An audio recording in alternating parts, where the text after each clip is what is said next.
Fellow classmates, my name is Michael Everett, and I will now present the negative rebuttal.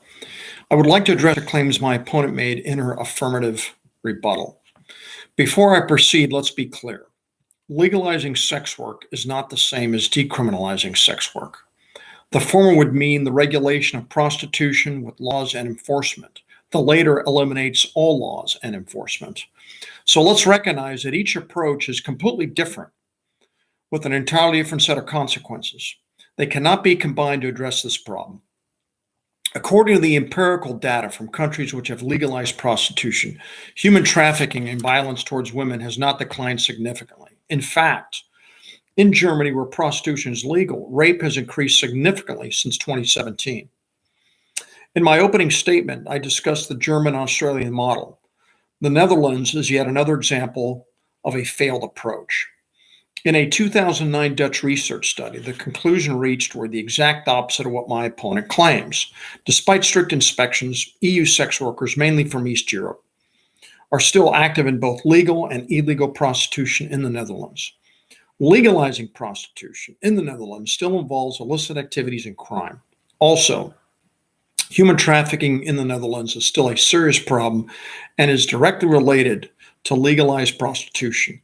So much so that in 2017, the U.S. State Department designated the Netherlands as a Tier 1 country, the highest rating for human trafficking.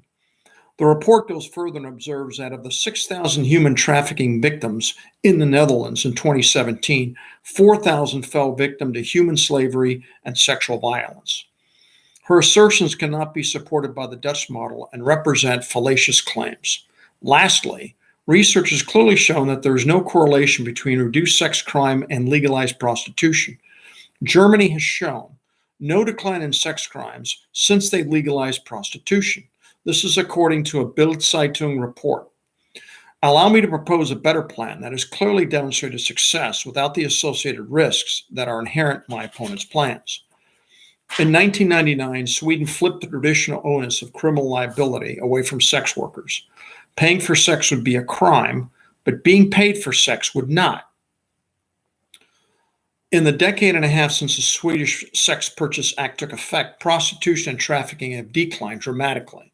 According to the Swedish Ministry of Justice, prostitution across the country has fully halved.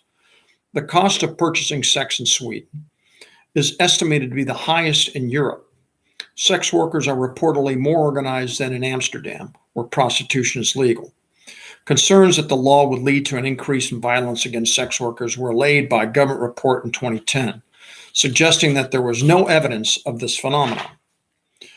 The Nordic model is not a simple law. It is a comprehensive model. Journalist Megan Murphy, who has written extensively about international prostitution laws, wrote in an email, the only one of its kind, it includes a strong welfare state, existing services for women who wish to leave the industry, the retraining of police officers so that they understand that prostituted women are victims. That's a very powerful sentence right there. Not criminals, and public education. About a decade after Sweden saw its success with a decrease in prostitution and trafficking, Norway and Iceland adopted the Swedish model. There's no proof that my opponent's plan will work. She has not made a compelling argument that her course of action will eliminate the consequences of the status quo. On the contrary, research from countries which have legalized prostitution clearly show that legalization does not prevent human trafficking and violence toward women. In conclusion, my opponent's plan lacks solvency, as she clearly has not provided a legitimate foreign working example, nor has she provided any historical precedence or logical necessity.